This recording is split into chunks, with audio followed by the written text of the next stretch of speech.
The loss of a loved one is hard, and missing the last chance to say goodbye makes grief even more complicated. Inmates at 201 Poplar were able to attend funerals under certain circumstances and with prior permission, a practice in place until the pandemic. Yeah, which changed things for most of us. WREG's chief investigator Jessica Gertler explains what's changed. There are more than 2,500 inmates at 201 Poplar, the majority waiting on their day in court.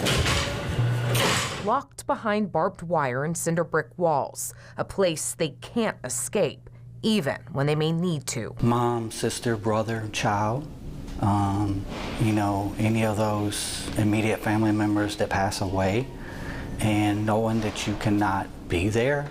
Mark Berryhill is the volunteer coordinator and chaplain supervisor for the Shelby County Sheriff's Office. But seeing your family at a time like that is crucial. For years, when an inmate had an immediate family member die, they would have to get administrative approval to attend the funeral.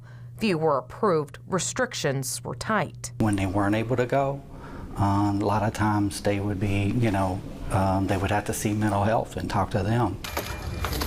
When COVID hit, restrictions got even tighter. Contact was limited as hospitalizations and deaths spiked.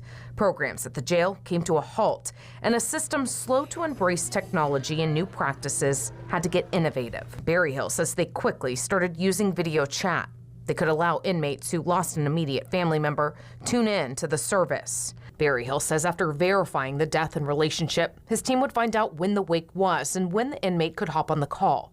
The inmate is taken to somewhere where they can be monitored but feel safe to grieve. Research shows not having the time to mourn can impact daily functions, result in pent-up emotions, causing anger and guilt. Berryhill says this new option helped inmates mentally, provided an emotional release, and prevented violent behavior. That's why, even after the pandemic, they're still doing it. I want to really thank you. This mother gave us permission to play part of the voicemail she left the sheriff's office after her son was able to virtually attend a portion of a family member's service.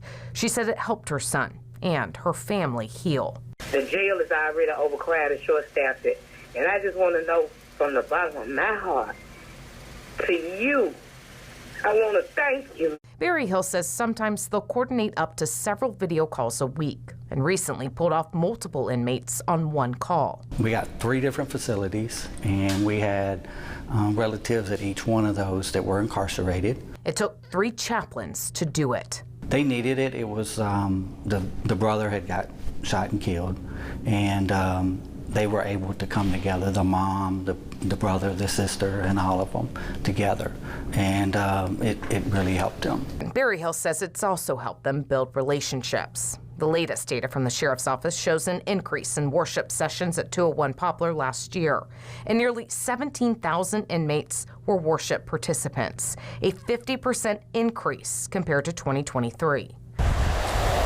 It's no secret 201 Poplar is facing challenges. Broken cell doors, leaks, pests, contraband, rising violence. A long-term solution is needed.